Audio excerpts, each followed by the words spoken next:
We have a NexRad, fully functional radar site in the Dallas-Fort Worth area. We have one in Shreveport, but you know what? We don't have anything here because they don't overlap, and that's a huge problem. We had a graphic back then we showed no other part of in fact it's coming up, no other part of the country has this problem, but we do. They left us blind here, so how hard is that to deal with severe weather? There it is right through there. There's the Dallas-Fort Worth area, and then you can see that little, on the very south central part of the screen, there it is right there, the red box. Hey, we got left out. So how hard is it to really do the severe weather thing with this problem?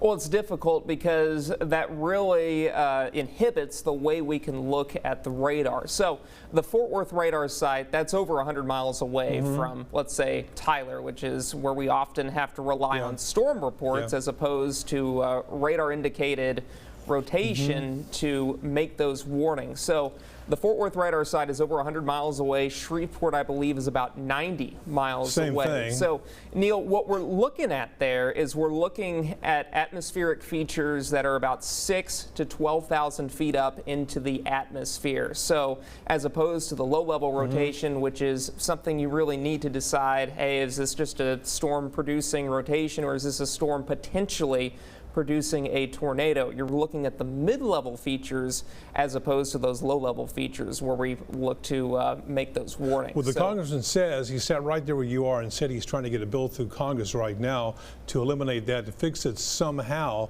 But again, what is the trickiest part with that blind spot forecasting the weather?